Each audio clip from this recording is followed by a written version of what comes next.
سب سے بڑا ظلم اس معاشرے میں کیا ہے؟ جو بچپن ہی سے احساسات کے اوپر ایک بوجھ بن جاتا ہے بچیوں کے، کہ بیٹے کو افضل سمجھتے ہیں، بیٹی کو جو ہے گھٹیا سمجھتے ہیں۔ اس قدر ناانصافی، اس قدر ناانصافی۔ اسی باپ کے نطفے سے بیٹا بھی ہے اور بیٹی بھی ہے، اسی ماں کے رحم میں بیٹے نے بھی پرورش پائی ہے، بیٹی نے بھی پرورش۔ بعضکم من بعض، قرآن کہتا ہے تم سب ایک دوسرے میں سے ہو، کوئی افضل نہیں، کوئی گھٹیا نہیں۔ اللہ تعالیٰ نے، اللہ کے نبی نے کسی بیٹے کی پرورش پر کوئی اجر و ثواب نہیں بتایا۔ ہاں 2 یا 3 بیٹیوں کو پال پوس کر، تہذیب سکھا کر، پھر ان کی شادی کر کے ان کے گھروں میں پہنچا دیا، جنت کی ضمانت اللہ تعالیٰ دے رہا ہے۔ اور سب سے بڑی بات یہ کہ سب سے زیادہ محبوب انسان حبیب اللہ محمد ہے صلی اللہ علیہ وسلم، اور محمد کو اللہ نے بیٹے نہیں دیے بھی تو لے لیے، بیٹیاں دی، 4 بیٹیاں دی، اور کتنی محبت کرتے تھے محمد صلی اللہ علیہ وسلم کی بیٹیوں سے، خاص طور پر حضرت فاطمہ سے، وہ تو آپ سیرت میں پڑھیے کتنی محبت، کس قدر محبت۔ سب سے چھوٹی تھی شاید اس لیے۔ بہرحال پہلی بات تو یہ کہ بچپن ہی سے وہ دعویٰ پڑھنا شروع ہو جاتا ہے بچیوں کے ذہنوں پر کہ ہم کو گھٹیاں ہیں، ہمارے بھائی بڑیاں ہیں، ہمارے والدین جو ہیں ان سے زیادہ محبت کرتے ہیں، ہم سے نہیں کرتے۔ پھر شادی میں اکثر و بیشتر لڑکیوں کی مرضی کا کوئی خیال نہیں کیا جاتا۔ یہ ظلم ہے جو ہم کر رہے ہیں۔ لڑکی کی مرضی کے بغیر، اس کے اذن کے بغیر، اس کی اجازت کے بغیر کوئی شادی نہیں ہو سکتی۔ زبردستی وہ بھیڑ بکریاں نہیں ہے کہ جس کے ہاتھ چاہا آپ نے بیچ دیا، معاذ اللہ ثم معاذ اللہ ثم معاذ اللہ۔ یہ ضرور ہے کنواری بیٹی ہے تو اس سے صرف آپ نے پوچھا اور وہ خاموش رہی، بس یہ بھی کافی ہے۔ البتہ یہ کہ اگر کوئی سیبہ ہے جس سے پہلے نکاح ہو گیا تھا، بیوہ ہو گئی، یا پہلے شادی تھی ایک خلا لے لی، طلاق لے لی یا طلاق ہو گئی، اس کو تو کہنا پڑے گا کہ ہاں مجھے کوئی اعتراض نہیں ہے اگر میری فلاں شخص سے شادی کر دی جائے، اس کے بغیر نکاح ہو نہیں سکتا۔ پھر ان سب کے اوپر سب سے بڑا ظلم، یہ تو اللہ تعالیٰ آپ کو توفیق دے تو دوسرا رکوع سورہ نساء کا پڑھیں، کتنی تاکید کے ساتھ احکام آئے ہیں وراثت کے۔ وراثت مما قل منہ او کثر، چاہے زیادہ مال کسی نے چھوڑا ہو چاہے تھوڑا سا چھوڑا ہو، لیکن وراثت کے احکام جو ہیں ان کو نافذ کرنا ہوگا۔ نصیبا مفروضا، یہ اللہ کی طرف سے حصے ہیں جو مقرر کر دیے گئے ہیں۔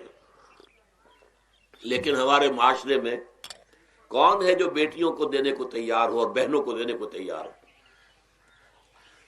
مجھے تو حیرت ہوئی تھی، مالا کنڈ میں آپ کو معلوم ہوگا ایک دفعہ بڑی تحریک چلی تھی شریعت کے نفاذ کی۔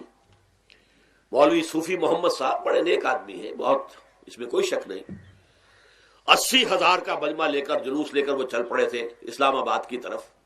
جیسے ابھی اکرم آوان صاحب نے دھمکی دی تھی کہ 3 لاکھ میرے پاس ہیں، لیکن وہ 3 لاکھ میں سے وہ تو ان کے ہاں جمع جو ہوئے مشکل 5 سے 6 ہزار آدمی جمع ہوا تھا کوئی، لیکن یہ تو 80,000 کو مالا کنڈ سے لے کر اور دریائے اٹک تک تو پہنچ گیا تھا۔ اللہ کا بندہ، 80,000 کا قافلہ وہاں روکا گیا۔ لیکن ان سے بھی جب میں نے جا کر بات کی کہ مولانا شریعت آپ نافذ کروانا چاہتے ہیں، لیکن کیا آپ بچیوں کو بھی وراثت کا حق دینے کو تیار ہیں؟ کیا نہیں، یہ تو رواج کا معاملہ ہے۔ میں نے کہا لا حول ولا قوت الا باللہ، اگر یہ رواج کا معاملہ ہے تو باقی چیزیں بھی رواج کی ہیں، پھر شریعت بدل چکی ہے، اب شریعت کا رواج نہیں رہا، ساری شریعت چھوڑ دیجیے آپ۔ لیکن ان کی نیکی کی بات ہے یہ کہ پہلے توجہ کبھی ان کی ادب نہیں ہوئی، لیکن میری یہ بات جو ہے ان کو لگ گئی ان کے دل کو۔ اگلی مرتبہ جب ان سے ملنے گیا تو انہوں نے کہا کہ اب میں نے بیعت لینی شروع کی ہے لوگوں سے کہ وہ اپنی بیٹیوں کو بھی حق دیں گے، وراثت کے اندر تقسیم کر کے دیں گے حصہ۔ لیکن یہ کہ اس وقت تک انہوں نے کہا تھا، ابھی کل 28 آدمیوں نے بیعت کی ہے۔ وہ 80,000 سے بیعت یہ لینی آسان کام نہیں ہے۔ 80,000 کو جوش دلا کر شریعت کے نام پر لا کر ٹکرا دینا یہ آسان کام ہے، لیکن 80,000 سے یہ بیعت لینا کہ پورے شریعت پر عمل کریں گے، یہ بہت مشکل ہے۔ یہی تو وجہ ہے ہمارا قافلہ اگر سست گام ہے تو کیوں ہے؟ ہم یہ کہتے ہیں کہ پہلے میدان میں آنے سے پہلے اپنی ذات پر، اپنے گھر میں دین نافذ کرو، پھر باہر نکلو، اپنی معاش اور اپنی معاشرت پر اسلامی شریعت نافذ کرو۔ پھر باہر آ کر اسلام کا نعرہ لگانے کا تمہیں حق پہنچتا ہے، ورنہ نہیں۔ اگر تمہاری اپنی ذات پر دین نافذ نہیں، چہرے پر 12 بجے ہوئے ہو، اللہ تعالیٰ کے نبی کی سنت کا کہیں آثار دور دور تک نظر نہ آ رہے ہو، روزانہ پھاوڑا چلا رہا ہو آدمی، نبی کی سنت کے اوپر شیو کر رہا ہو، اور پھر وہ کہے میں اسلام چاہتا ہوں، بھائی اللہ کے بندے پہلے ذرا یہ کمی پوری کر لے۔ اور اگر تیرے کاروبار میں کوئی حرام شے ہے، تیری معاش میں کوئی حرام شے ہے، کوئی سودی معاملہ کیا ہو، ختم کر اس کو اللہ کے بندے۔ بینک کی سروس کر رہا ہے، چھوڑ اس کو۔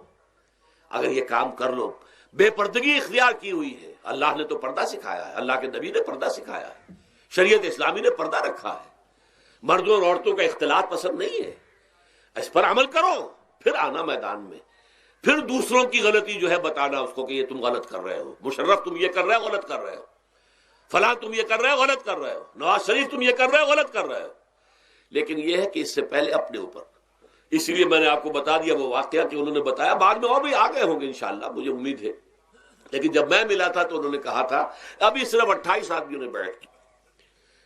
بہرحال عورتوں کا ایک حق ہے جو حضور نے بیان فرمایا اور قرآن مجید نے بیان کیا، عاشروہن بالمعروف، عورت کا اکرام ہو، بیٹی کی حیثیت سے بھی، بہن کی حیثیت سے بھی، بیوی کی حیثیت سے بھی، اور ماں کی حیثیت سے تو سمجھو کہ جنت جو ہے وہ ماں کے قدموں تلے ہے۔ الجنت تحت اقدام الامہات، فرمان ہے محمد رسول اللہ صلی اللہ علیہ وسلم کا۔ لہذا اکرام، عورت کا اکرام، عورت کی عزت، بیٹی کی حیثیت سے بھی، بہن کی حیثیت سے بھی، بیوی کی حیثیت سے بھی، اور ماں کی حیثیت سے بھی۔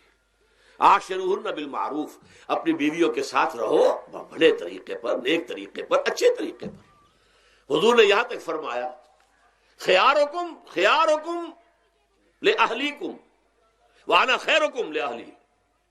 دیکھو مسلمانوں، اے میرے صحابیوں، تم میں سے بہتر لوگ وہ ہیں جو اپنے گھر والوں کے حق میں بہتر ہیں، نرمی کرتے ہیں۔ عورت کے بارے میں یہ بھی فرمایا، ایک مرتبہ سواری تیز دوڑا رہے تھے جو بھی اونٹ کو لے کے جانے والے تھے، جبکہ ہودج میں کچھ خواتین سوار تھیں۔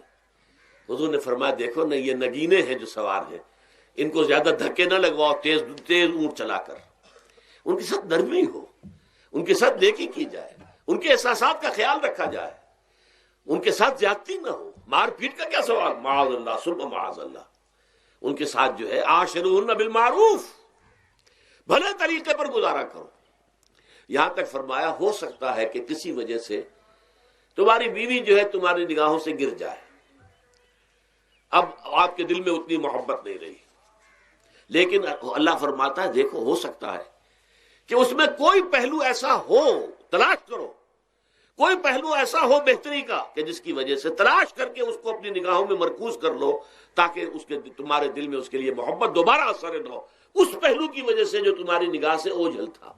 وہ اچھائی اس میں ہے، سیرت کی اچھائی ہے، صورت بہت اچھی نہیں ہے، اللہ نے سیرت اچھی دے دی ہے، جو کچھ دیا، جو اچھائی ہے، جو بھلائی ہے، اس کو تلاش کرو اور نگاہ کو وہاں پر جماؤ تاکہ تم ان کے ساتھ اچھا سلوک کر سکو۔